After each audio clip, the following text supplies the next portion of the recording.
अरे ना डोले पवनवा देखी चिल्लैला से कोनो मतलब नहीं के निकलता। मतलब आ बेटियाल हाथ तो झारतिया गई ना मालिकार घर में से। अरे रतिया होले गरमिया ना डोले पवनवा रतिया होले गरमिया ना डोले पवनवा ना रतिया होले गरमिया ना डोले पवनवा ना हो पवनवा ना हो पवनवा रतिया होले गरमिया ना डोले पवनवा ना रतिया होले गरमिया ना डोले पवनवा ना रतिया होले गरमिया ना डोले पवनवा सुना सुना धीरे धीरे धीरे धीरे सब लोग छुट्टे भजा के आवत हो। अरे बड़का दिया डोले पवनवा रतिया होले गरमिया ना डोले पवनवा ना रतिया होले गरमिया ना डोले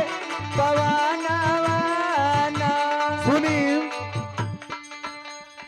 माता जी के दू गो बेटवा इलो है, एक जाने कहाँ हम बस तू ये जाने आइए अब। दू जाने हम हाँ दूगो बेटा दूगो बहू दूगो बेटी कहो उनका पतो लोग वही ऊ लोग कहाँ होई। वही है कोई लो कोई वही खाना ना बांटत हुई गौवा में। ई कोनो समय है बटले का ए सखी सबेरवा का बसिया ना जाई। एक तगहर निके मारे सहिया सुते ना तुम्हारे एक गरमी के मारे सैया सुतेला हो दुआरे एक गरमी के मारे सैया सुतेला हो दुआरे एक गरमी के मारे सैया सुतेला हो एक गरमी के मारे सैया सुतेला हो दुआरे एक गरमी के मारे सैया सुतेला हो दुआरे तो हम के सास नदिया मारली मैं हो नवा हमके सस नदिया मारेली न्यानवा हमके सस नदिया मारेली न्यानवा अरे गड़ी गड़ी जा हो गड़ी गड़ी जा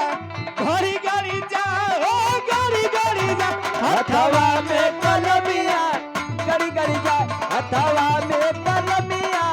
गड़ी गड़ी जा हथवा में कलमिया गड़ी गड़ी जा अरे गड़ी गड़ी जा हो राजा गड़ी गड़ी जा हो राजा गड़ी गड़ी जा हथवा में कलमिया गड़ी गड़ी जाए हथवा में कलमिया गड़ी गड़ी जाए हथवा में कलमिया गड़ी गड़ी जाए सुनी माता जी के बहू हई बाप रे बाप ओहनो लोग के आवे के चाहिए। आज सुना एगो रिकॉर्डे हो ए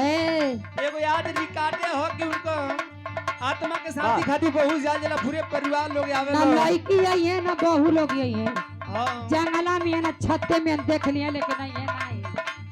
अरे सुना ना आवत है तो कम से कम भेजवाई दे के चाहिए कि हाँ उसे पीछा पीछा में केहू ले लेता बतियावत हो ऐसा।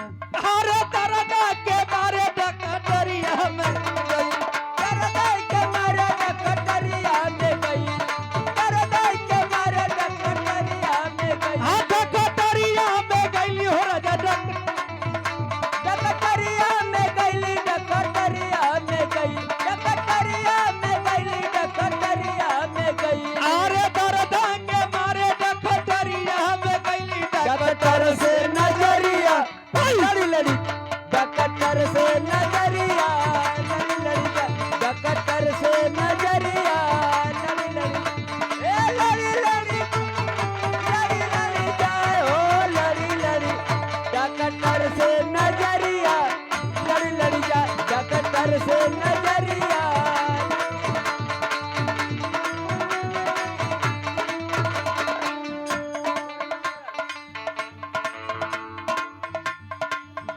लेकिन हेलो हेलो देखा गईला का समय हो गई हाँ अब हमारियो मन नहीं खेलागत खाली निर्गुण चली हेलो सुनील सुनील जी